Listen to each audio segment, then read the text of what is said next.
ফেলে দেওয়ার উচ্ছিষ্ট জিনিসগুলো দিয়েও কিন্তু অনেক সুন্দর একটা রেসিপি করা যায়, সেটা হচ্ছে পটলের খোসা। আজকে আমি করেছি পটলের খোসার ভর্তা। এটা কিন্তু খেতে অনেকটা টেস্টি, অন্যান্য ভর্তার থেকে অনেক বেশি টেস্ট হয় এটা, যদি আপনি ঠিকমতো করতে পারেন। তাহলে চলুন দেখি কিভাবে এই ভর্তাটা আমি করলাম। আসসালামু আলাইকুম, রেসিপিস বাই তাসনিমে সবাইকে স্বাগতম। আশা করছি সবাই অনেক বেশি ভালো আছেন এবং সুস্থ আছেন। আজকে আমি করেছি পটলের খোসার ভর্তা। তার জন্য প্রথমে আমি কড়াইয়ে পেঁয়াজ, রসুন এবং কাঁচামরিচ ভেজে নিচ্ছি এবং এর মধ্যে দিয়ে দিব স্বাদ মতো লবণ। লবণটা আগে দিলে কি হয়, পেঁয়াজ রসুন থেকে যে পানি বের হয় সেটা তাড়াতাড়ি সিদ্ধ করতে সাহায্য করে। তার জন্য আমি স্বাদ মতো লবণ দিয়ে দিলাম এবং কিছুক্ষণ ঢাকনা দিয়ে এটা রান্না করে নিলাম।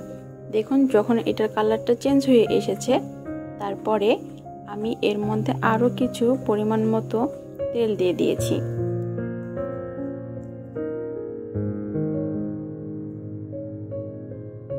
এই ভর্তায় আপনি যত বেশি তেল ইউজ করবেন ততটাই বেশি টেস্টি হবে।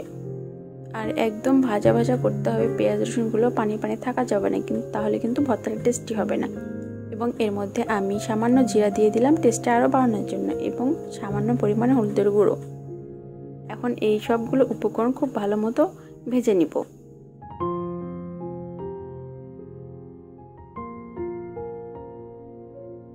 আর চুলার আঁচটা কিন্তু খুবই লো ফ্লেমে রাখতে হবে, কারণ তাছাড়া এগুলো সব পুড়ে যাবে। যত আপনি লো ফ্লেমে তরকারি রান্না করবেন তত বেশি কিন্তু টেস্টি হবে, সেটা যে কোনো তরকারি হোক না কেন।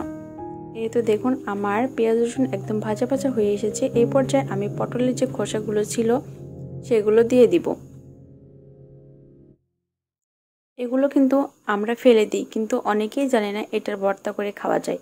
আমাদের এদিকে কিন্তু সবাই এটার ভর্তা করে খায়। আর এর মধ্যে আমি দিয়ে দিয়েছি একটা ছোট আলু, কারণ ভর্তাটা আরও বেশি আঠালো করবে আর খেতে অনেক বেশি টেস্টি লাগবে।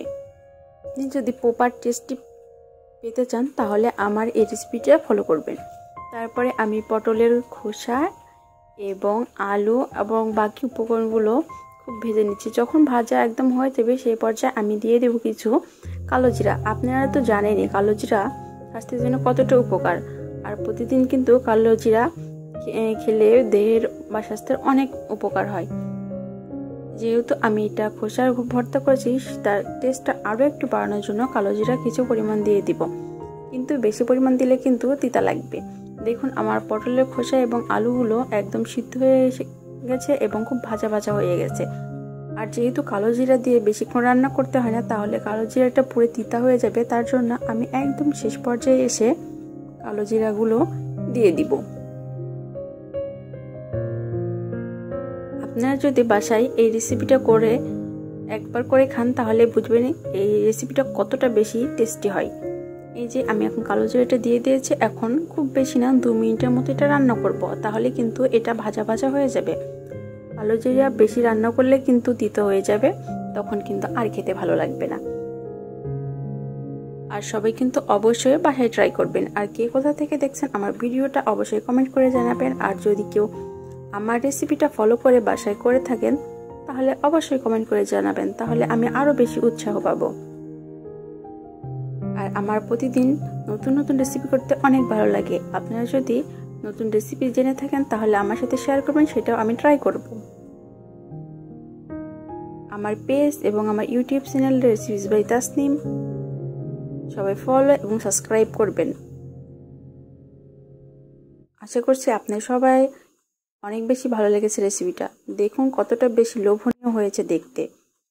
আজকে এই পর্যন্তই। সবাই সুস্থ থাকবেন, ভালো থাকবেন। আল্লাহ হাফেজ।